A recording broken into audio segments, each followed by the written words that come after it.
चलें जी शुरू करते हैं। मैं फर्दर वेट नहीं कर रहा हूँ क्योंकि आगे भी बैक टू बैक क्लासेस है ना, फिर सारी क्लासेस लेट हो जाएंगी।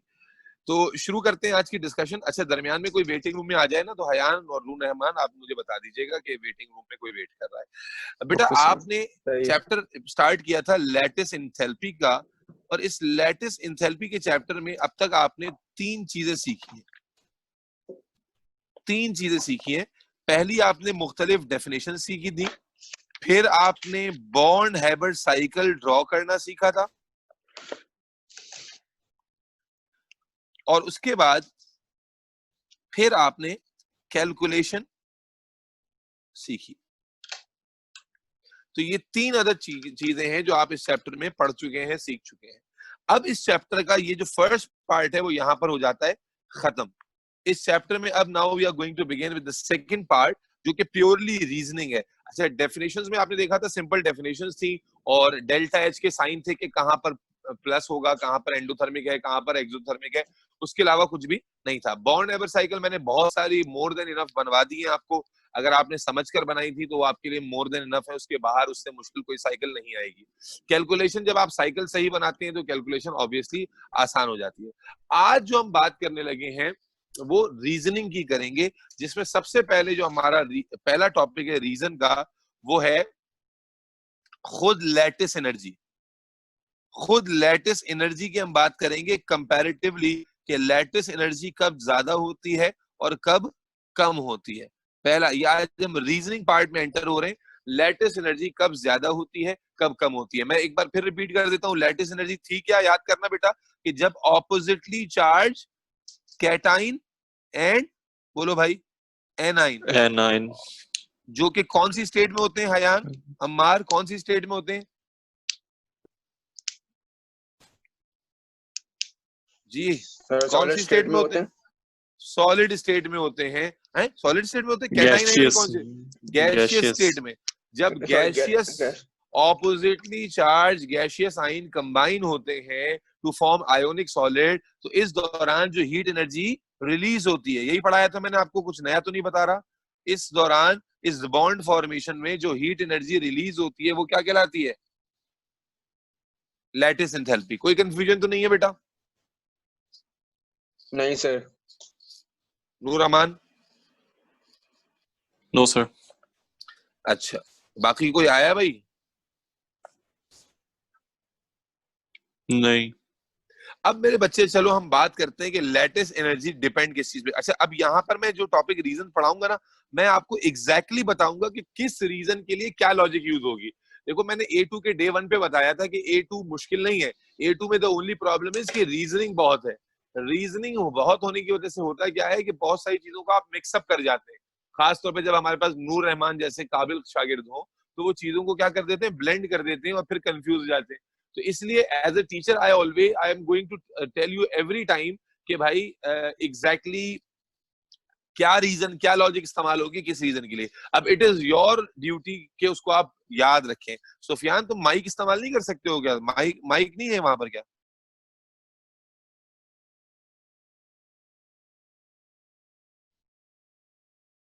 फैक्टर अफेक्टिंग क्या पढ़ा रहा हूं बेटा? Factor affecting, yes please, lattice enthalpy. ठीक है बच्चे? बेटा lattice enthalpy is controlled by a factor which we call charge. क्या लिखा है बेटा बताओ? Charge density. Lattice enthalpy is regulated और controlled by a factor we call it what? Charge. बोलो भाई। डेंसिटी। Charge density. कोई और आ ही नहीं रहा है, क्या सीन है भाई? ये होती क्या, मैं भूल गया हूँ। मैं बताऊंगा ना अभी, तुम, मुझे पता है तुम लोग गधे हो, भूल जाते हो साथ। चार्ज डेंसिटी, ठीक है जी। Lattice enthalpy is controlled by a factor we call that factor charge density. कोई मसला तो नहीं है? अब चार्ज डेंसिटी थी क्या हयान साहब? हयान, आवाज आ रही है ना मेरी? जी sir. It was the ratio of charge to size. ये मैंने एएस केमिस्ट्री में, इनऑर्गेनिक में भी पढ़ाया होगा ना। It was the ratio of charge to size. ये टर्म्स मैंने यूज की हुई है एएस में भी। क्या मतलब है मेरे बच्चे? चार्ज डेंसिटी क्या है? चार्ज और साइज का रेशियो है। चार्ज बढ़ेगा तो चार्ज डेंसिटी भी बढ़ेगी, और साइज बढ़ेगा तो चार्ज डेंसिटी क्या होगी, कम। अगर मैं आपको कॉन्सेप्चुअली समझाऊं ना कि चार्ज डेंसिटी एग्जैक्टली क्या है, तो असल में चार्ज डेंसिटी है exactly influence of the charge. क्या है? Influence of the charge. क्या है भाई, बोलो? Influence of the charge. ठीक है, चार्ज डेंसिटी एग्जैक्टली अगर मैं आपसे कहूं तो it is influence of the charge. ठीक है, तो नूर रहमान जवाब देते हो बेटा, दो ही बच्चे हो तो कम से कम आंसर तो करो ना क्विकली। क्या कहा मैंने कि चार्ज डेंसिटी, बोलते जाओ, is the ratio of charge to size. When charge increases charge density increases, when size increases charge density क्या हो जाएगी, डिक्रीज। क्यों? क्योंकि आपको मालूम है जब साइज बढ़ता है, साइज जब किसी एटम का बढ़ता है तो उसका जो इफेक्टिव न्यूक्लियर चार्ज होता है वो कमजोर हो जाता है ना। ये चीज हम Yes, एएस sir. में सीख चुके हैं कि जब साइज बढ़ता है तो न्यूक्लियस की जो पावर होती है इलेक्ट्रॉन्स पर, वो क्या हो जाती है, वीक। कम हो Yes or जाती no? है। वीक हो जाती Yes, है, sir. कम हो जाती है। अब मैं क्या बता रहा हूं कि लैटिस इंथैल्पी इज, जब भी लैटिस इंथैल्पी का रीजन आएगा, क्या कहा मैंने, जब भी लैटिस इंथैल्पी का रीजन आएगा तो लैटिस एंथैल्पी का जो रीजन है that is explained on the basis of charge. बोलो भाई, Density. lattice enthalpy is directly proportional to charge density. Density. Lattice enthalpy is directly proportional to charge density, and you know कि charge density is directly proportional to charge and inversely proportional to size. ये बात समझ में आती है? अब let's look at an example. ये exam का सवाल बता रहा हूँ। अब मुझे बताओ बच्चे, MgO आयोनिक सॉलिड है और CaO भी आयोनिक सॉलिड है। दोनों में से ज्यादा लैटिस एंथैल्पी किसकी होगी, यानी ज्यादा लैटिस किसका जो है वो ज्यादा एनर्जी रिलीज करेगा जब फॉर्म हो रहा होगा।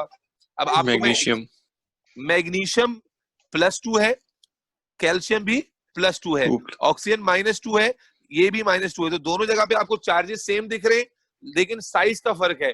मैग्नीशियम का साइज छोटा होता है और कैल्शियम का साइज बड़ा होता है। तो कैल्शियम का साइज बड़े होने का मतलब क्या हो गया कि चार्ज में दोनों बराबर है, लेकिन साइज बड़ा होने से कैल्शियम की चार्ज डेंसिटी क्या हो गई, कम। और चार्ज डेंसिटी जब कम हो गई तो लैटिस एंथैल्पी भी कम हो गई। हयान समझ में आ रहा है? मैं फिर अपने पास क्या नोट करोगे, बोल्ड करके नोट करो कि lattice enthalpy reasons are explained on the logics of charge density. Sufiyan समझ में आ रहा है मेरे बच्चे? बड़ा आसान सा है कि लैटिस एंथैल्पी का जब रीजन आएगा, जब सवाल में कंपेयर करना होगा लैटिस एंथैल्पी, बहुत आते हैं सवाल इसके। और इस चैप्टर में अभी चूंकि हम लगातार 3 टॉपिक पढ़ेंगे रीजंस के, तीनों देखने में एक जैसे हैं, लेकिन तीनों के रीजंस, तीनों के कॉन्सेप्ट, बोलो भाई, अलग हैं। ठीक है? ओ भाई, मुर्दों से बात कर रहा हूं क्या, जिंदों की क्लास नहीं है क्या? जी। सर ये दोबारा से बता दें, Mg और CaO का दोबारा बता दें। देखो, Mg और CaO में नेगेटिव आइन तो दोनों में सेम ही है, O है। पॉजिटिव आइन एक में मैग्नीशियम है और एक में कैल्शियम है। अब दोनों ग्रुप 2 के होते हैं तो दोनों का चार्ज भी क्या है, +2। तो चार्ज की टर्म में तो ये बराबर हो गए, लेकिन जब हम बात करते हैं साइज की तो मैग्नीशियम का साइज क्या है, स्मॉलर, और कैल्शियम का साइज, क्योंकि कैल्शियम नीचे आता है तो साइज क्या है, ज्यादा। तो जब साइज ज्यादा होगा तो चार्ज डेंसिटी क्या होगी, कम, और जब साइज कम होगा तो चार्ज डेंसिटी ज्यादा होगी। तो खुलासा क्या हुआ कि भाई मैग्नीशियम का साइज कम होने की वजह से मैग्नीशियम की चार्ज डेंसिटी ज्यादा है, और कैल्शियम का साइज बड़ा होने की वजह से कैल्शियम की चार्ज डेंसिटी कम है। Therefore, lattice enthalpy for magnesium oxide will be higher than calcium oxide. Yes or no? Yes sir. नूर रहमान, कोई कंफ्यूजन? अपने पास ये रीजन नोट कर लो, एग्जाम्पल प्रॉपर तरीके से नोट कर लो। पहले अपना कॉन्सेप्ट नोट करो कि lattice enthalpy is related to charge density, charge density कैसे बताते हैं। अच्छा, एक और एग्जांपल देखो फिर नोट करना। अब एक और एग्जांपल दिखाता हूं मैं। फॉर एग्जांपल, अब मैं कंपेयर कर रहा हूं NaCl को और MgCl2 को। अब यहाँ पर नेगेटिव आइन तो अभी भी -1 वाला है, लेकिन पॉजिटिव आइन सोडियम पर कितना चार्ज है भाई, बोलो, +1, और मैग्नीशियम पर कितना चार्ज है, +2। अब बताओ किसकी चार्ज डेंसिटी ज्यादा है? NaCl की। NaCl। क्या बात कर रहे हो नूर रहमान? मैग्नीशियम। देखो, साइज का अब यहाँ पर हम बात नहीं कर रहे, हम कह रहे हैं कि चूंकि मैग्नीशियम का चार्ज +2 है, सोडियम का चार्ज +1 है, तो जिसका चार्ज ज्यादा, बोलो भाई, उसकी चार्ज डेंसिटी भी ज्यादा और उसकी लैटिस एंथैल्पी भी ज्यादा। इसका मतलब है MgCl2 की लैटिस एंथैल्पी NaCl से, बोलो भाई, कम है। कम है। MgCl2 की लैटिस एंथैल्पी NaCl से कम है। नहीं, ज्यादा है, सॉरी, ज्यादा है। ज्यादा होगी ना। रीजन समझाओ। क्योंकि सर उसका चार्ज ज्यादा है Mg का एज कम्पेयर टू पूरा Na। बोलो कि मैग्नीशियम का जो चार्ज है वो ज्यादा है, जिसकी वजह से इसकी चार्ज डेंसिटी ज्यादा है और इसीलिए इसकी लैटिस एंथैल्पी ज्यादा है। इस तरह रिलेट करो। सुफियान समझ में आ रहा है? सर पर Mg का साइज भी ज्यादा है ना Na से। नहीं बेटा, छोटा होता है। क्या हो गया, पीरियोडिक ट्रेंड भूल गए हो क्या, गधे कहीं के? भाई यहाँ पे इनवर्सली प्रोपोर्शनल है ना भाई, साइज छोटा होगा। समझ में आई बात? अगर पीरियोडिक ट्रेंड साइज के हिसाब से भी कंसीडर करो तो मैग्नीशियम का साइज छोटा होता है। तो आप अपना आंसर अगर 4 नंबर में आएगा तो कैसे लिखेंगे? आप लिखेंगे कि मैग्नीशियम का चार्ज ज्यादा है सोडियम से और साइज छोटा है, जिसकी वजह से इसकी चार्ज डेंसिटी Na से ज्यादा है एंड देयरफॉर इसका जो लैटिस एंथैल्पी है वो सोडियम NaCl से ज्यादा होगी। इस तरह लिखोगे तो 4 नंबर मिलेंगे। चार्ज का जिक्र करोगे, साइज का जिक्र करोगे, फिर चार्ज डेंसिटी का जिक्र करोगे और फिर बताओगे कि लैटिस एंथैल्पी ज्यादा है या कम है। और गलत बताया तो तुम्हारे मुंह पे कालक, क्योंकि बिल्कुल सिंपल सा कॉन्सेप्ट है कि चार्ज और साइज का। अब मुझे एक आखिरी जवाब दे दो, फिर नोट कर लेना। मुझे बताओ,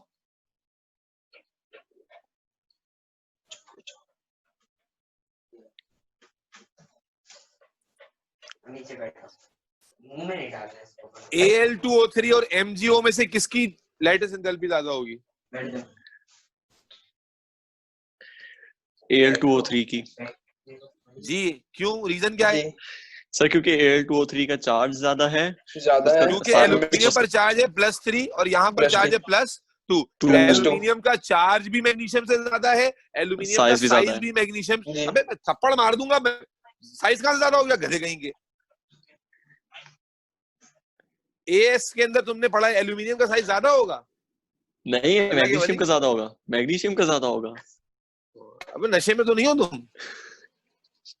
तो एल्यूमिनियम का चार्ज ज्यादा है मैग्नीशियम से और साइज भी कम है, जिसकी वजह से एल्यूमिनियम की चार्ज डेंसिटी मैग्नीशियम से ज्यादा है एंड देयरफॉर एल्यूमिनियम ऑक्साइड की जो लैटिस एंथैल्पी है वो मैग्नीशियम ऑक्साइड से ज्यादा है। रीजन समझ में आया? जी सर। जी सर। चलो नोट करो, इस कॉन्सेप्ट को नोट करो और एग्जांपल्स को नोट करो अलोंग विद रीजन। हर रीजन में 4 बातें लिखनी है: charge, size, charge density, lattice enthalpy. सही है? ओ भाई सही है? जी सर। जी सर। नूरमान कंफ्यूज तो नहीं हो अभी भी? नहीं सर। खुदा के लिए भंड नहीं मारो। करो, चलो शाबाश। यार बाकी लोग कहाँ है भाई? क्लास में कोई आया ही नहीं है यार। पता नहीं सर।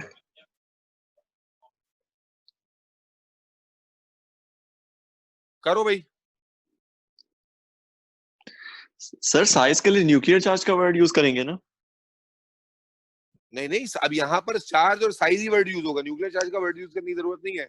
आप सीधा सीधा बोलोगे कि aluminium, the charge on an aluminium ion is more and its size is less than magnesium, therefore its charge density is higher and therefore lattice enthalpy for aluminium oxide is higher.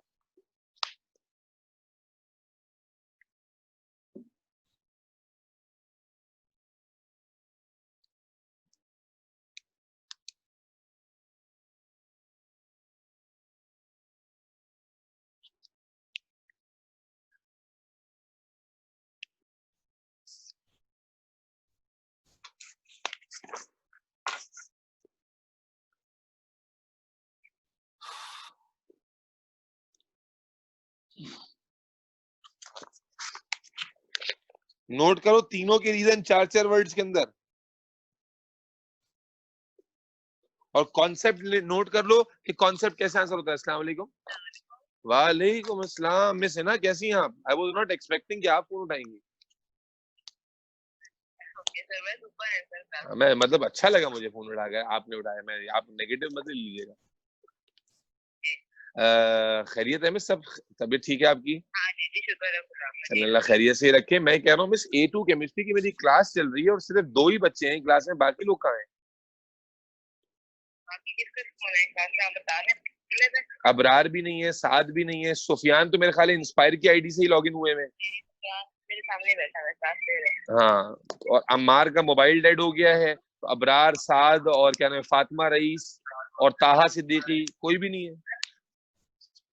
ताहा तो में था, math के लिए call की थी मैंने। नहीं, सारे ये मैथ से ही आए हैं, मैथ की क्लास के बाद ही मेरी क्लास थी, लेकिन ये कि अम्मार तो क्लास में आए थे और उसके बाद फिर मोबाइल डेड हो गया, तो बता रहे थे कि मोबाइल डेड हो जाएगा, मेरी थोड़ी देर में लाइट नहीं है।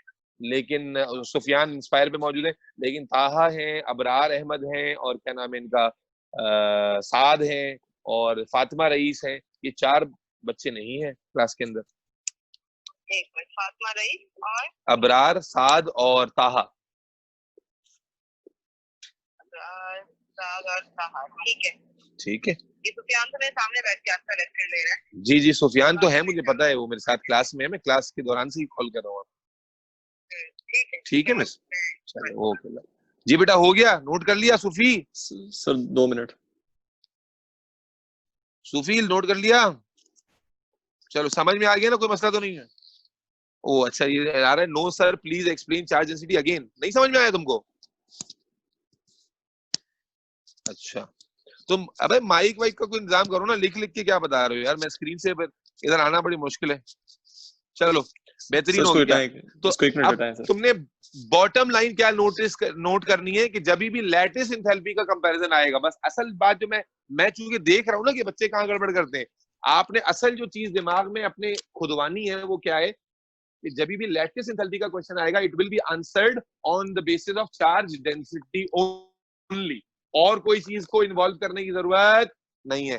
ठीक है जी, अब जल्दी से नोट करो, उसके बाद अगली हेडिंग लगाओ, thermal stability and ion polarization. ये अगला टॉपिक है, ये रीजन खत्म हुआ। अब अगला टॉपिक है thermal stability and ion polarization. Thermal stability note कर लिया भाई, आगे बढ़े? Sir 2 minute. अबे क्या 2 मिनट, जल्दी करो, बस 2 मिनट है, इसके 1 मिनट नहीं दूंगा, आहिस्ता जल्दी करो।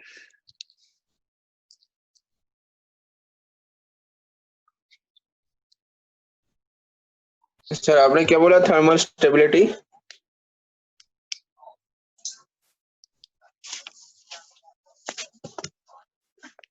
Sir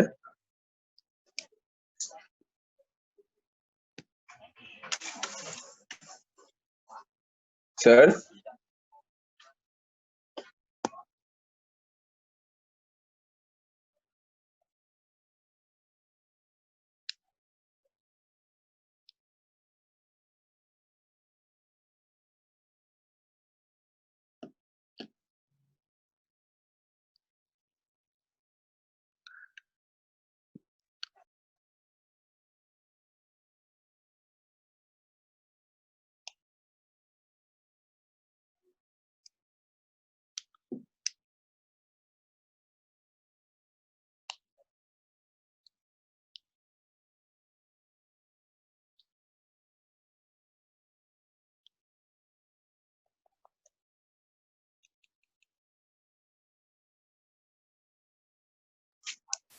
sir sir sir sir चले गए लगता है। हाँ, मेरे ख्याल से फोन पे बात करने गए होंगे। अच्छा बात सुनो, तुमसे एक सवाल पूछना है, ये जो mg और NaCl है ना, तो mg का तो चार्ज ज्यादा होता है ना उससे Na से, है ना? हाँ साइज हाँ, भी ज्यादा तो होता है ना, साइज भी ज्यादा होता है ना mg का Na से। नहीं नहीं, साइज छोटा होता है, इनवर्सली साइ- प्रोपोर्शनल है। चलो भाई नूर नहीं रहमान, 2 मिनट पूरे हो गए तुम्हारे, सर आगे चलते हैं सर बेटा। बात सुने, सर बात तो सुने मेरी। बोलो। आप साइज किस चीज को देख के बता रहे हैं? अल्लाह अकबर, देखो मैं तो बता रहा हूँ अपने एक्सपीरियंस से, क्योंकि पीरियोडिक टेबल मुझे याद है और मैं एएस की इनऑर्गेनिक भूला नहीं, और तुम भूल गए हो। ठीक है, बाकी मैं वैसे बता देता हूँ कि जब किसी भी चीज का चार्ज बढ़ता है, साइज लाजमी कम होता है। तुम याद करो ना, पीरियोडिक, मैं ग्रुप ट्रेंड पीरियोडिक ट्रेंड देख के बता रहा हूँ ना। जैसे मैग्नीशियम देखो, मैग्नीशियम और जो कैल्शियम है वो एक ग्रुप में आते हैं, मैग्नीशियम ऊपर आता है, कैल्शियम नीचे आता है, तो मैग्नीशियम का जी साइज सर, ज्यादा होगा ना, सॉरी कैल्शियम का साइज ज्यादा होगा, मैग्नीशियम का साइज छोटा होगा। कम होगा। हाँ ठीक है, इसी तरह सोडियम और जो मैग्नीशियम है वो एक पीरियड में आते हैं, और पीरियड में क्या पढ़ा था तुमने, पीरियोडिक ट्रेंड क्या पढ़ा था कि पीरियड में साइज छोटा होता है, इसका मतलब है सोडियम का साइज ज्यादा होगा और मैग्नीशियम का साइज छोटा होगा। भाई ग्रुप ट्रेंड पीरियोडिक ट्रेंड थे ना, कि ग्रुप में हाँ जब आप सर, नीचे जाते हैं तो साइज बढ़ता है, और पीरियड में जब आप लेफ्ट टू राइट जाते हैं तो साइज छोटा होता है। ये तो बिल्कुल बच्चों वाली बात। नहीं डाउन द ग्रुप साइज बढ़ता है ना सर, जी और अक्रॉस द पीरियड साइज कम होता है। जी ठीक है बस ये याद रखना है। ओके ठीक है, अब आ जाए बेटा नेक्स्ट टॉपिक पे। ये बिल्कुल नया टॉपिक है, बड़ा जबरदस्त है। मैं हमेशा बड़ा इसको हाईलाइट करता हूँ क्योंकि मुझे अच्छे से याद है कि जब भी हमारे पास दरमियान सेशन में बच्चे आते हैं ना, तो वो यही टॉपिक को जरूर डिस्कस करते हैं। सालों ने पढ़ा ही नहीं होता। अब यहाँ पर आपको इज्जत के साथ पढ़ाया जा रहा है तो कदर ही नहीं है, भूल जाते हैं बेगैरतों की तरह। भाई ये बताओ कि हमारे पेज को कौन कौन फॉलो कर रहा है फेसबुक और इंस्टा पे? सर मैंने आपको इंस्टाग्राम पे भी फॉलो किया, आपने फॉलो बैक ही नहीं दिया। चलो अब हेडिंग बनाओ, thermal decomposition, thermal decomposition and concept of आइन। बहुत इंपॉर्टेंट कॉन्सेप्ट है बेटा, ये बड़ा नया कॉन्सेप्ट है और बड़ा इंपॉर्टेंट है। Concept of ion polarization. ठीक है बच्चे, ये हेडिंग आ गई है आप लोगों के पास। ये हेडिंग मैंने इसलिए ऐसे डाली है ताकि अब आपको अगली चीज समझ में आ जाए कि अगर थर्मल डीकॉम्पोजिशन या थर्मल स्टेबिलिटी, थर्मल डीकॉम्पोजिशन या थर्मल स्टेबिलिटी भी लिख, स्लैश है ये, स्लैश डाल के स्टेबिलिटी भी लिख रहा हूं मैं। थर्मल डीकॉम्पोजिशन या थर्मल स्टेबिलिटी में क्वेश्चन आ जाएगा तो फिर वो क्वेश्चन कौन से कॉन्सेप्ट से आंसर होगा? बोलो भाई। कॉन्सेप्ट ऑफ आइन पोलराइजेशन का। रिपीट करो मेरे साथ, क्या कहा मैंने? अगर लैटिस एंथैल्पी का सवाल आएगा तो कौन से कॉन्सेप्ट से आंसर होगा? आयन पोलराइजेशन का है? अगर लैटिस एंथैल्पी का क्वेश्चन आएगा तो कौन से कॉन्सेप्ट से आंसर होगा? Charge density. Charge density. Noor Rahman कहाँ चले गए हो? इधर ही हो सर। तो जवाब दो ना भाई, तुम लोग मुझे इरिटेट कर रहे हो यार। एक तो बच्चे कम है, ऊपर से तुम लोग जवाब नहीं दे रहे हो। एक बोल रहा है दूसरा खामोश है। मैंने क्या कहा? लैटिस एंथैल्पी का रीजन आएगा तो जवाब कौन से कॉन्सेप्ट से निकलेगा? Charge density. और अगर थर्मल स्टेबिलिटी पे क्वेश्चन आएगा तो जवाब कौन से कॉन्सेप्ट से निकलेगा? Ion polarization. अब समझते हैं कि आयन पोलराइजेशन होती क्या है। बेटा ये नया कॉन्सेप्ट है, बहुत ध्यान से समझना है, बहुत ध्यान से समझना है। Okay sir. देखो भाई, मान लो कि ये पॉजिटिव आयन है, ठीक है, ये पॉजिटिव आयन है और आयोनिक कंपाउंड में जाहिर है किससे बाइंड हुआ हुआ होता है? जाहिर है कि किससे बाइंड हुआ हुआ है? एक नेगेटिव आयन से, है ना? ये बाइंड हुआ हुआ है एक नेगेटिव आयन से। और इस नेगेटिव आयन के सराउंडिंग में, भाई नेगेटिव आयन के बाद मतलब क्या हुआ कि नेगेटिव का मतलब क्या है? सराउंडिंग में एक्सेस ऑफ इलेक्ट्रॉन है। यस और नो? Yes sir. अब होता क्या है, मेरी बात गौर से समझना, बड़ा इंपॉर्टेंट और बड़ा बेहतरीन कॉन्सेप्ट देने जा रहा हूं। होता क्या है कि positive ion due to its default positivity, positive ion due to its default positivity try to attract the negative electron cloud, the negative electron cloud towards itself। फिर सुनना क्या कहा मैंने कि इन एन आयोनिक कंपाउंड, आयोनिक की बात कर रहा हूं मैं, और ये कॉन्सेप्ट कोवेलेंट में आपने थोड़ा थोड़ा पढ़ा हुआ भी है। मैं अभी फिर दोबारा बताता हूं, जरा समझना तसल्ली से, जब तक समझ में ना आए सुनते रहना। ये पॉजिटिव आयन है, बल्कि यूं समझ लो कि ये पॉजिटिव आयन है फॉर एग्जांपल, और ये एक नेगेटिव आयन है। नेगेटिव आयन यूजुअली साइज में पॉजिटिव से जाहिर है कि बड़ा होता है, ठीक है। मैं क्या कह रहा हूं कि पॉजिटिव आयन क्या ट्राई कर रहा है कि नेगेटिव आयन, जबकि ये आयोनिक कंपाउंड बना चुका है already, they are arranged in ionic lattice, लेकिन पॉजिटिव आयन क्या कर रहा है कि due to its default positivity it is trying to attract the electron, बोलो भाई, electron cloud towards it, electron को अपनी तरफ खींचने की कोशिश कर रहा है। जिसकी वजह से क्या होता है, जिसकी वजह से क्या होता है कि जो इलेक्ट्रॉन क्लाउड की यूनिफॉर्मिटी है नेगेटिव आयन पर, इलेक्ट्रॉन क्लाउड की जो यूनिफॉर्मिटी है नेगेटिव आयन के ऊपर, वो डिस्टर्ब हो जाती है। और इलेक्ट्रॉन किस तरफ डायरेक्ट हो जाएंगे? जब उनको खींचा जा रहा है पॉजिटिव आयन की तरफ से, तो किस तरफ डायरेक्ट हो जाएंगे? बोलो भाई, पॉजिटिव आयन की तरफ। उसको Positive हम की तरफ। डायग्राम में कुछ ऐसे शो करते हैं, डायग्राम में ना कुछ ऐसे शो करते हैं, भी शो करके दिखाता हूं मैं आपको, कुछ ऐसे।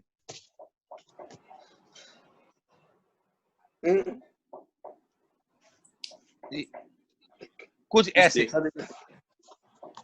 समझ में आ रही बात कि ये क्या कर रहा है, ये क्या कर रहा है, positive ion in an ionic lattice due to its default positivity is trying to attract the electron cloud of the negative ion. ठीक है जी, due to which the uniformity of the negative electron cloud over negative ion disturbs, we call it distortion. क्या कहते हैं इसको? Distort हो जाना। Distort हो गया, क्या डिस्टॉर्ट हो गया? Electron cloud. Electron cloud uniformity से जो डिस्ट्रीब्यूट हुआ था वो पॉजिटिव आयन के अट्रैक्शन की वजह से क्या हो गया बेटा? डिस्टॉर्ट हो गया। फिर सुनना, मैंने क्या कहा? इन एन आयोनिक कंपाउंड। देखो आयोनिक कंपाउंड बना हुआ है। अब मैं एक और डायग्राम बना रहा हूं तुम्हारे सामने, क्रिस्टल की डायग्राम ना, जरा समझना। फॉर एग्जाम्पल ये मैं एक आयोनिक क्रिस्टल बना रहा हूं तुम्हारे सामने।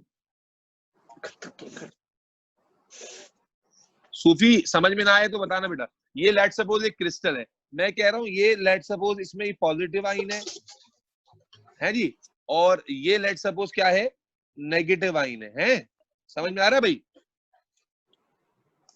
पॉजिटिव आयन और ये नेगेटिव आयन है। लाल से नेगेटिव आयन बनाया मैंने। अब क्या हो रहा है? क्रिस्टल पूरा खड़ा हो गया। आप जानते हैं क्रिस्टल जाइंट स्ट्रक्चर होता है ना, स्मॉल तो नहीं होता। बहुत सारे पॉजिटिव और नेगेटिव आयन जुड़ते हैं ना क्रिस्टल में, और वो भी regularly.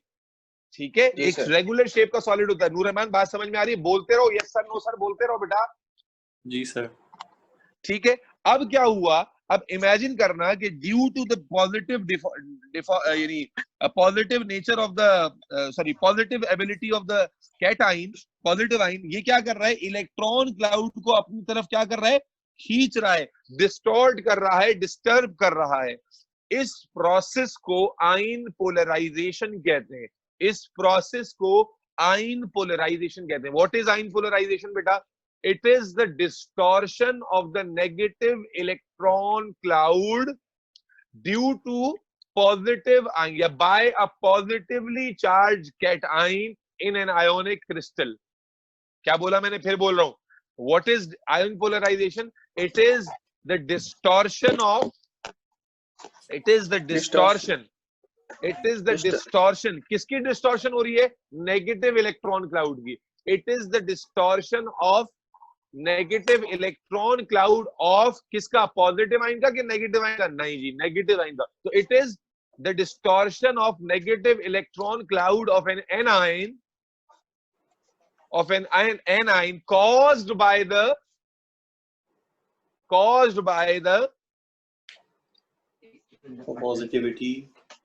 positivity of cation in an ionic crystal is called ion polarization. पहले डेफिनेशन लिख लो, फिर और बात करता हूं। सुफी लिख रहे हो? Sir caused by the positively cation। Sufi समझ में आ रहा है? सर जी जी, positively cation is called ion polarization, ये है ना? हाँ मैं दोबारा बोल रहा हूँ बेटा, दोबारा बोल रहा हूँ। मुझे पता है तुम लोग गए हो, एक दफा में कुछ भी लिखोगे। क्या कहा मैंने? It is the distortion. What is ion polarization है क्या? कॉन्सेप्ट एक दिमाग में जो बिठाना है ना, वो क्या बिठाना है? ये जो इलेक्ट्रॉन को खींच रहे हैं ना आयोनिक लैटिस के अंदर रहते हुए, इसको आप आयन पोलराइजेशन कह रहे हैं। अब लिख कैसे रहे कि it is the distortion of negative electron cloud of an ion caused by or due to the positivity of cation in an ionic lattice. In an ionic lattice is called ion polarization. ठीक है बच्चे? जी। Any confusion बच्चे? No sir. अब अगर मैं याद दिलाऊं सुफियान, ये जो तुम अभी कोई कह भी रहा था कि देखा हुआ है मैंने, देखो नॉर्मली ये जो इलेक्ट्रॉन खींचने का अमल होता था ये आयोनिक कंपाउंड में आपने आज तक पढ़ा ही नहीं। ये आपने पढ़ा है कोवेलेंट कंपाउंड। याद करो, कोवेलेंट कंपाउंड में तुमने पढ़ा था पोलर कोवेलेंट। पोलर कोवेलेंट याद है? वहां पर ये बात सुनी थी आपने कि जैसे HCl में कोवेलेंट बॉन्ड बन गया, तो आपने पढ़ा था कि क्लोरीन क्या करता है? हाइड्रोजन का इलेक्ट्रॉन अपनी तरफ, बोलो भाई, अट्रैक्ट करने की कोशिश करता है। याद आया? जी सर। क्योंकि आयोनिक कंपाउंड में तो लेन देन का मामला हो जाता है ना, इलेक्ट्रॉन की कंप्लीट ट्रांसफरेंस हो जाती है। ये तो खींचने खांचने का मामला कहाँ होता था बोलो भाई? कोवेलेंट कंपाउंड में। यस और नो? Yes sir. ये यस सर सिर्फ नूर रहमान तुम्हारे मुंह में क्या फोड़ा निकल गया है? सर मेरा सवाल है, कोवेलेंट बॉन्ड तो उसको बोलते थे ना जो नॉन मेटल्स के अंदर होता था। जी जी, नॉन मेटल्स तो के अंदर होता उसमें था। तो उस नॉन मेटल्स का तो नेगेटिव चार्ज होता है ना, वो खींचेंगे कैसे एक दूसरे को? वो तो रिपेल करेंगे ना। अबे यार पता नहीं क्या बातें कर रहे हो तुम। पार्शियल नेगेटिव और पार्शियल पॉजिटिव, किसने कहा कि नॉन मेटल सारे नेगेटिव होते हैं? क्यों, ये कहां से पढ़ के आए हो भाई? सर मैंने इसकी बॉन्डिंग नहीं पढ़ी। अब मेरी बात तो जो मैं कह रहा हूँ वो मत सुन लो फिर इज्जत से, कि ये आइडिया कि इलेक्ट्रॉन की खींचातानी वाला आइडिया, ये कोवेलेंट बॉन्ड में आपने पढ़ा होता है, पोलर कोवेलेंट बॉन्ड में, कि जहां आप पढ़ते हैं कि इलेक्ट्रोनेगेटिव एटम जो होता है वो इलेक्ट्रो पॉजिटिव एटम का इलेक्ट्रॉन अपनी तरफ क्या करता है? खींचता है। खुलासा ये कि इलेक्ट्रॉन का खींचने का अमल ये किस किस कंपाउंड की या किस बॉन्ड की प्रॉपर्टी है?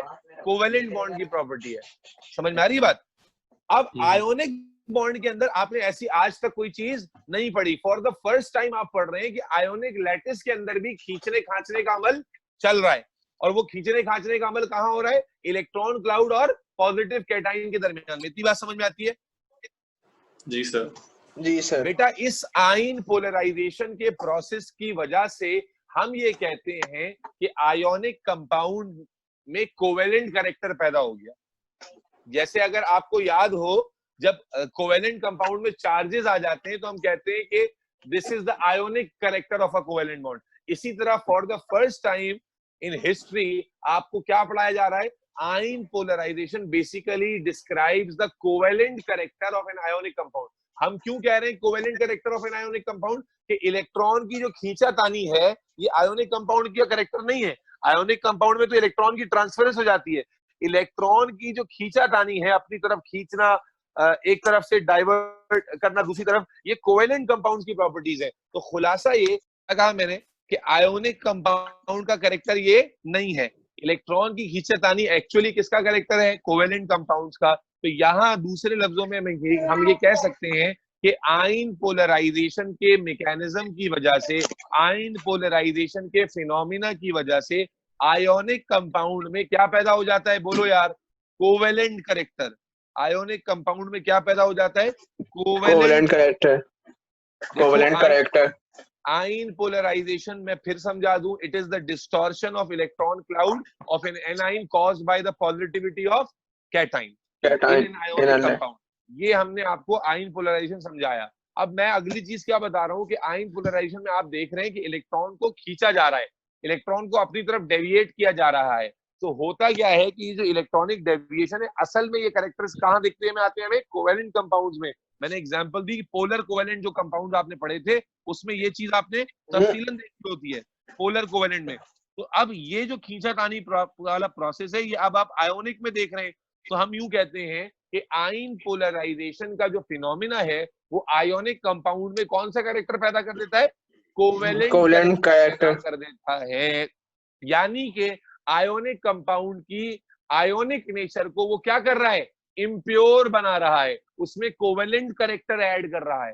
आयोनिक जब आप किसी चीज में कोवेलेंट कैरेक्टर की बात कर रहे हैं कि कोवेलेंट कैरेक्टर ऐड हो गया, इसका मतलब है उसमें आयोनिक कैरेक्टर में क्या हो गई? डिक्रीज हो गई। तो अब मैं कंक्लूड कर रहा हूं बात को कि आयन पोलराइजेशन के प्रोसेस की वजह से आयोनिक कंपाउंड में कोवेलेंट कैरेक्टर इंट्रोड्यूस होता है। Distortion is a covalent character, और इसकी वजह से कंपाउंड आयोनिक कंपाउंड्स के अंदर इंप्योरिटी या कमजोरी पैदा होती है। कमजोरी कैसे? मतलब आप जानते हैं कि आयोनिक कंपाउंड मजबूत होते हैं और कोवेलेंट कंपाउंड क्या होते हैं? कमजोर होते हैं एज कंपेयर टू आयोनिक। तो अगर मैं ये कह रहा हूं कि आयोनिक कंपाउंड में कोवेलेंट कैरेक्टर पैदा हो रहा है, तो जितना ज्यादा आयन पोलराइजेशन होगी उतना ज्यादा कोवेलेंट कैरेक्टर होगा, और जितना ज्यादा कोवेलेंट कैरेक्टर होगा उतना ज्यादा वो आयोनिक कंपाउंड क्या हो जाएगा? बोलो यार, वीक।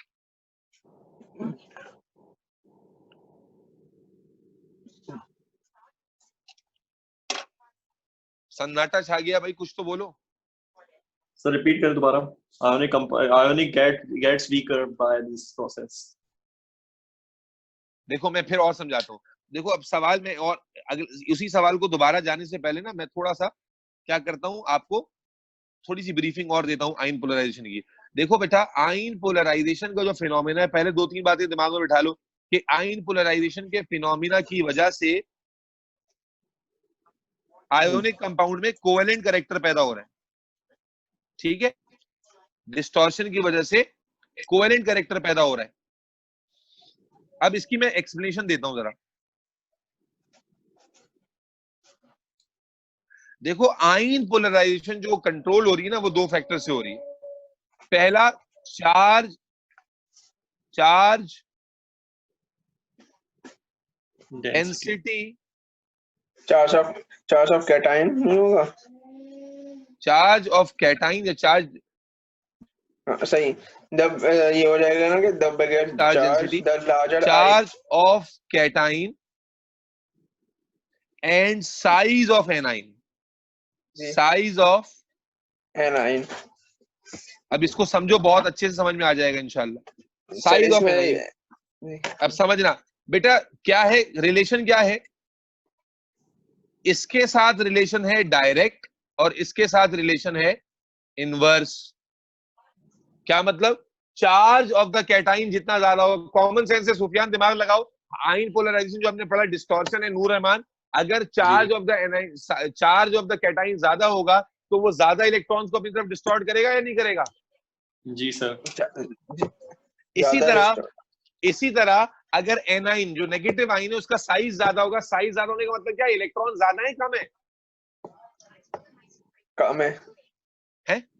जब एनाइन का साइज ज्यादा होगा, साइज बड़ा होगा। साइज कब बड़ा होता है? जब इलेक्ट्रॉन का नंबर ज्यादा होगा। साइज बड़ा होगा तो ज्यादा हो जाएंगे, हाँ ज्यादा होंगे। तो साइज बड़ा होने का मतलब है इलेक्ट्रॉन का नंबर ज्यादा है। जब इलेक्ट्रॉन ज्यादा होंगे तो इलेक्ट्रॉन क्लाउड जो है वो हैवी है, तो उसको अट्रैक्ट भी ज्यादा किया जाएगा। बट जब ज्यादा इलेक्ट्रॉन अवेलेबल है तो डिस्टॉर्शन भी ज्यादा होगी ना।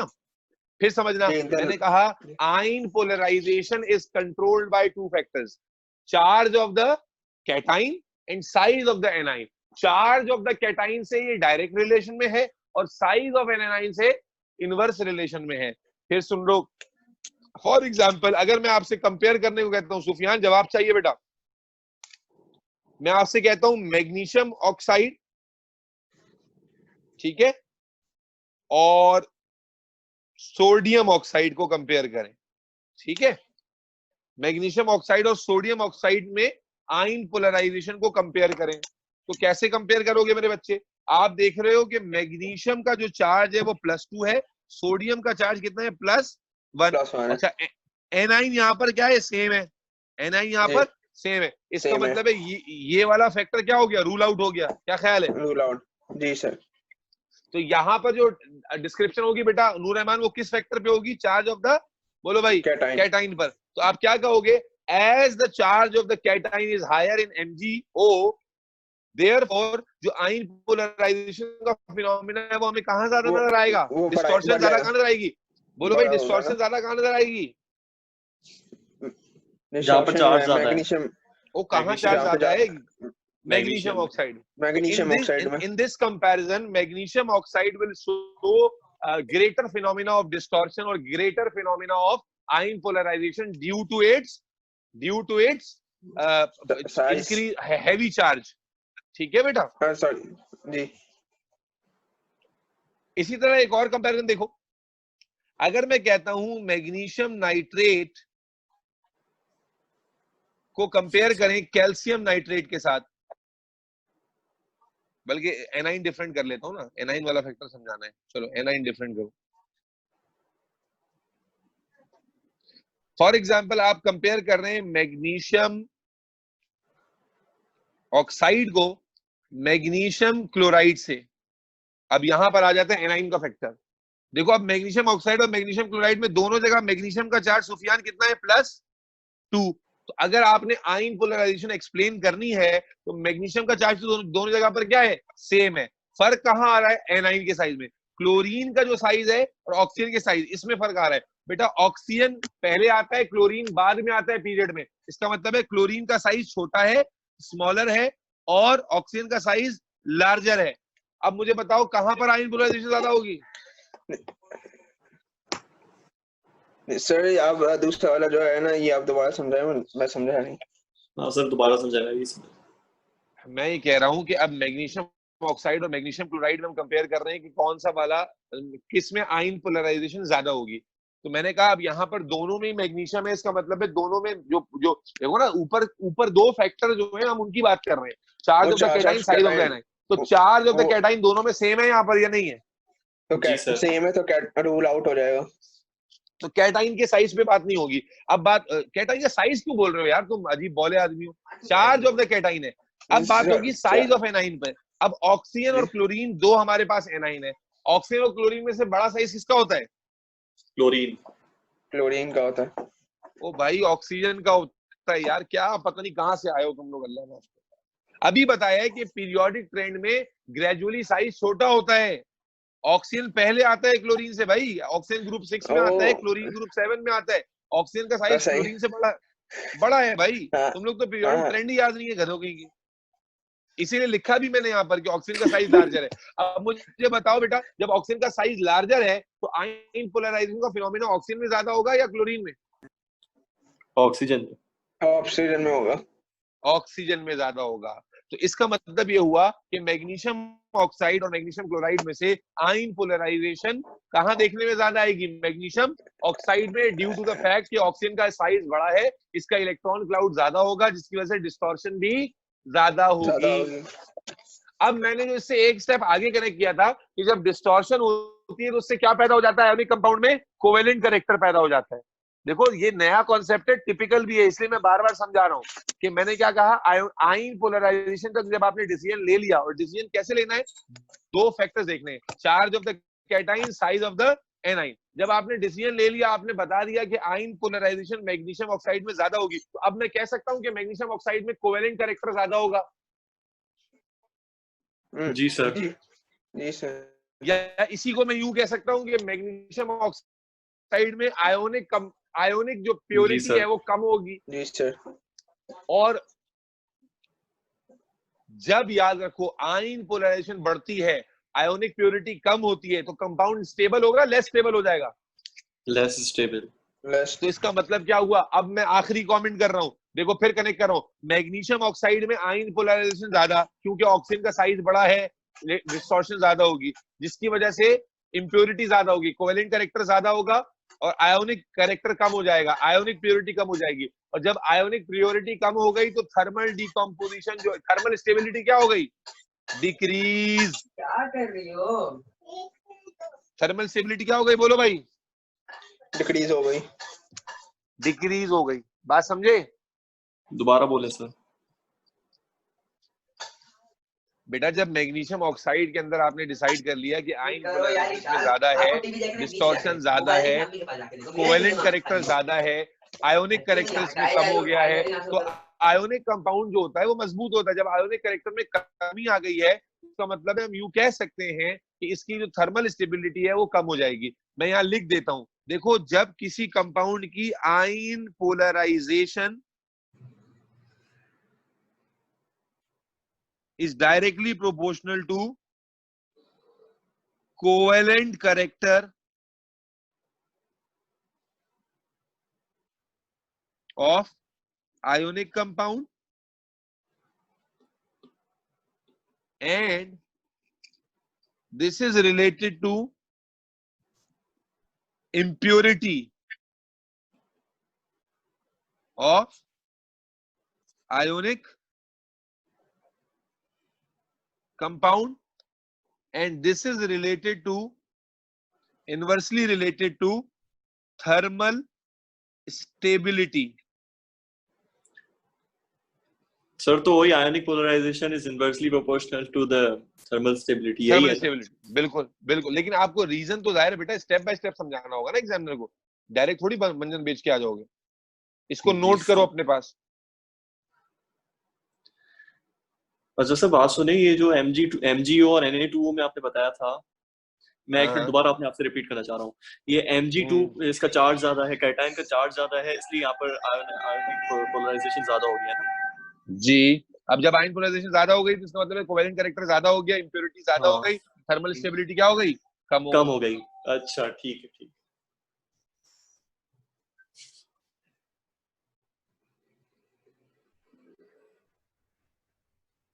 सूफी समझ में आया? सर कौन है? सर एक और आई है, 7 आए। नोट करो पूरा कॉन्सेप्ट आयन पोलराइजेशन का।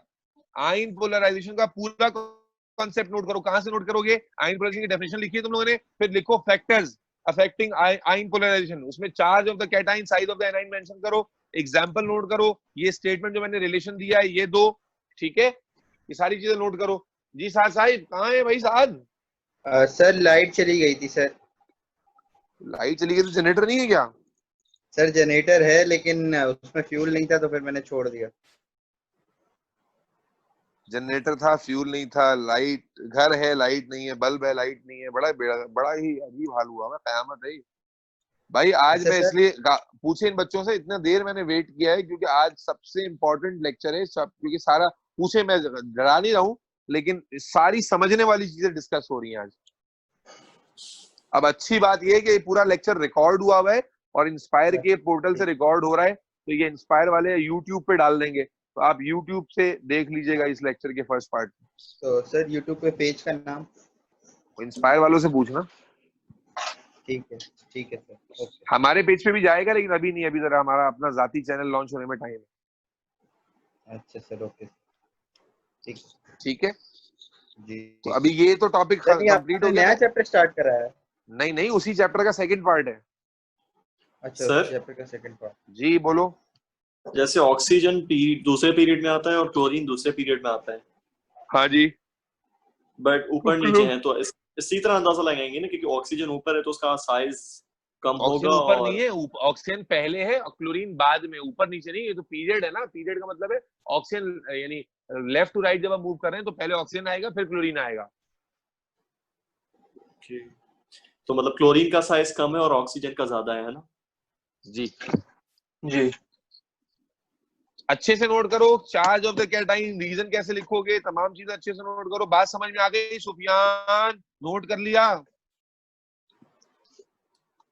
और सर अगर एनाइन का साइज ज्यादा होगा तो आयोनिक पोलराइजेशन ज्यादा होगी, है ना? आयन, हाँ जी, एनाइन का साइज ज्यादा होगा तो भी आयन पोलराइजेशन ज्यादा होगी, और चार्ज ऑफ द कैटाइन ज्यादा होगा तब भी आयन पोलराइजेशन ज्यादा होगी। ठीक है सर।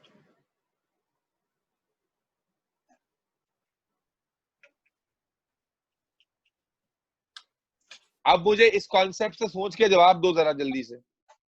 नोट कर लिया ना? जी सर। मैग्नीशियम सल्फेट और कैल्शियम सल्फेट में थर्मली ज्यादा स्टेबल कौन होगा?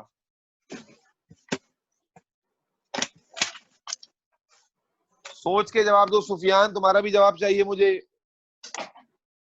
मैग्नीशियम सल्फेट और कैल्शियम सल्फेट में से थर्मली ज्यादा स्टेबल कौन होगा?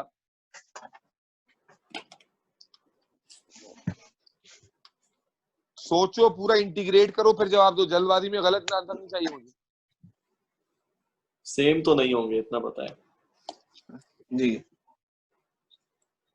भाई सल्फेट तो दोनों में सेम है ना, तो नेगेटिव आयन की तो बात खत्म हो गई। अब पॉजिटिव के लिहाज से सोचो, मैग्नीशियम और कैल्शियम में से किसका जो है वो इन्फ्लुएंस ज्यादा है?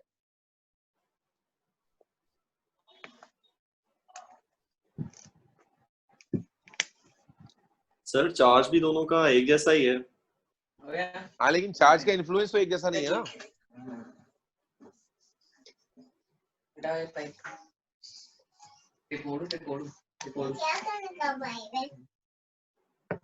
फ्लैश का, टॉयलेट का, आप उसको मुंह में डाले जाएंगे। ये डिस्गस्टिंग। आप ही गंदी हो रही है। मैं सर मुझे मैग्नीशियम नहीं।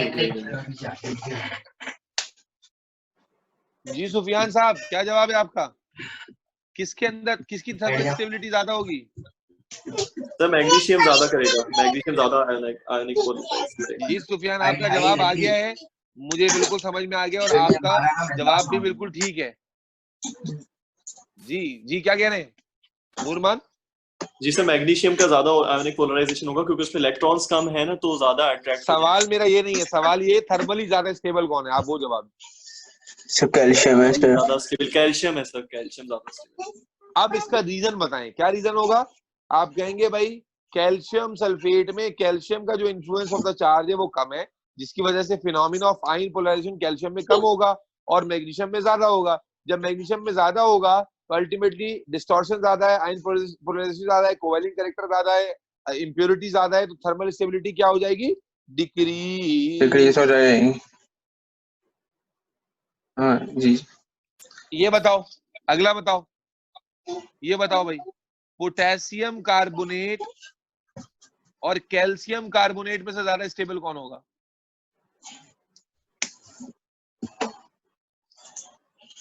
पोटेशियम कार्बोनेट और कैल्शियम कार्बोनेट में से ज्यादा स्टेबल कौन होगा? अबे ना बिना बने पोटेशियम कार्बोनेट। नूरमान नोट कर रहे हो ना? जी सर, पोटेशियम कार्बोनेट। जी, सबका जवाब चाहिए भाई। ये सर पोटेशियम कार्बोनेट ज्यादा स्टेबल होगा सर। क्या रीजन है नूरमान? उसका चार्ज सर कम है। नेगेटिव आई यहाँ पर भी दोनों सेम है। देखो मैंने फैक्टर जी। वेक्टर सब बताए, एक एक बिल्कुल एक एक लफ्ज बताया है ताकि आप लोग कहीं भी भंड ना मारे। फैक्टर क्या है? दो फैक्टर है, उसी पे चल रहे हैं, तो नेगेटिव आई वाला फैक्टर यहाँ यूज नहीं हो रहा। पॉजिटिव में एक पे चार्ज कम है, यहाँ +1 है, यहाँ +2 है, तो यहाँ पर आयन पोलराइजेशन ज्यादा होगी, यहाँ आयन पोलराइजेशन कम होगी, तो थर्मल स्टेबिलिटी यहाँ पर ज्यादा होगी पोटेशियम कार्बोनेट में। सूफी तुमने क्या जवाब दिया था? सूफी तुमने क्या जवाब दिया? Sufi lesser this calcium will be, अबे कहाँ, पोटेशियम कार्बोनेट ज्यादा स्टेबल होगा। Very good. अच्छा, साथ तो मेरे को समझ में आ रहा है हम लोग क्या बात कर रहे हैं? जी सर। साथ वो पूछ रहा हूँ तो बोला जी सर। सर नहीं समझ आता कुछ भी। अच्छा चलो आखिरी सवाल, ये जवाब दो बेटा, आखिरी सवाल है, ये जवाब दो।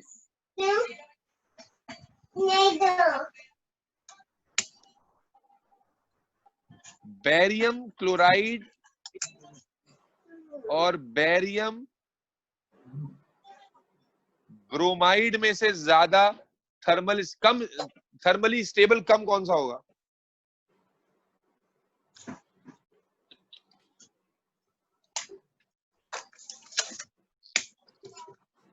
हाँ भाई सर बेरियम ब्रोमाइड कम स्टेबल होगा। जी सर। तब मैं जी नूरमान, ब्रोमीन का साइज ज्यादा है क्लोरीन से, और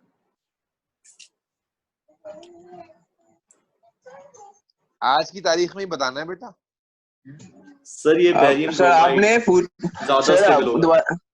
सर दोबारा मैंने क्वेश्चन पूछा बोले। है लेस स्टेबल कौन सा होगा? लेस स्टेबल क्लोराइड वाला। हाँ हाँ जी, हयान जुबैरी। सर मेरे हिसाब से मैं सर क्लोराइड कम स्टेबल होगा। क्लोराइड कम स्टेबल होगा। जवाब हो गया गलत, सुफियान तुम्हारा भी और नूर रहमान तुम्हारा भी। भाई ब्रोमीन का साइज ज्यादा होता है, जब ब्रोमीन का साइज ज्यादा है तो डिस्टॉर्शन ज्यादा ब्रोमीन में होगी, तो स्टेबिलिटी कम ब्रोमाइड की हुई ना, क्लोराइड की कहां से हो गई? ओ अच्छा हाँ, मैंने सर यहाँ पर इनवर्सली प्रोपोर्शनल लिखा है। ठीक है, तो गधेड़े के गधेड़े ही रहोगे ना। अभी तो भाई डिस्टॉर्शन ज्यादा ब्रोमीन में होगी ना, और डिस्टॉर्शन ज्यादा क्योंकि उसमें इलेक्ट्रॉन क्लाउड बड़ा है, ज्यादा इलेक्ट्रॉन क्लाउड है। सुफियान साहब, ओ अल्लाह के वली सुफियान, ब्रोमाइड की कहां चार्ज डेंसिटी में चले गए? वो सीधा सीधा है भाई कि ब्रोमाइड, मैंने क्या लिखा था कि चार्ज ऑफ द कैटाइन और size of the A9, size के ऊपर बात हो रही है सारी, पता नहीं चार्ज डेंसिटी पे कहां ले गए उसको, गधे की तरह। नए कॉन्सेप्ट जोड़ लेते हो तुम लोग, पता नहीं अपनी कोई नई केमिस्ट्री बना दोगे। अल्लाह के बंदे, ब्रोमाइड का साइज बड़ा है, इलेक्ट्रॉन क्लाउड ज्यादा है, उसकी डिस्टॉर्शन ज्यादा होगी, आयन पोलराइजेशन ज्यादा होगी, स्टेबिलिटी कम होगी। तो barium chloride will be much stable as compare to barium bromide. Chloride sir वही। बस काफी हो गया, अभी गुस्सा है। नाउ सर मैंने क्या बोला था? मैंने यही बोला था। तुमने सही बोला था। हाँ अबे समझे भाई नूर रहमान? जी सर। यार तुम लोग ऐसे ऐसे भंड मारते हो ना, तो मुझे कोई कॉन्फिडेंस आता ही नहीं है कि तुम लोग कभी सही जवाब भी दो। ये छोटे बच्चों की तरह जैसे अम्मी सिरलैक खिलाती है ना, वैसे तुम लोगों को पैम्पर किया जा रहा है। अभी तुम्हारा कामरान शाकिर के रिकॉर्डेड लेक्चर शुरू होंगे, फिर तुम्हें इंशाल्लाह ताला मेरी जो है ना अहमियत और ज्यादा समझ में आ जाएगी। यार सर, वो तो सर वैसे ही समझी हुई है, आपने 2 महीने में सिलेबस कंप्लीट कराया था ये इसका। ये बात समझ में आ गई? जी सर। यहाँ पर आयन पोलराइजेशन का टॉपिक खत्म हो गया और थर्मल स्टेबिलिटी से आपने उसको रिलेट कर लिया। अब यहाँ पर थर्मल स्टेबिलिटी में कुछ एग्जांपल्स हैं जो AS से हैं, A2 की नहीं है। मिसाल के तौर पे थर्मल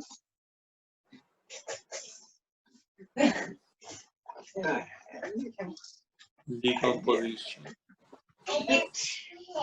ऑफ ग्रुप 2, ये सही AS में है। ये भी भूल गया ग्रुप 2 कार्बोनेट्स एंड नाइट्रेट्स, ये AS वाला है। AS में इसका रीजन नहीं था, अब यहाँ रीजन आ गया। रीजन ऊपर मैंने पढ़ा दिया है। क्या है बेटा?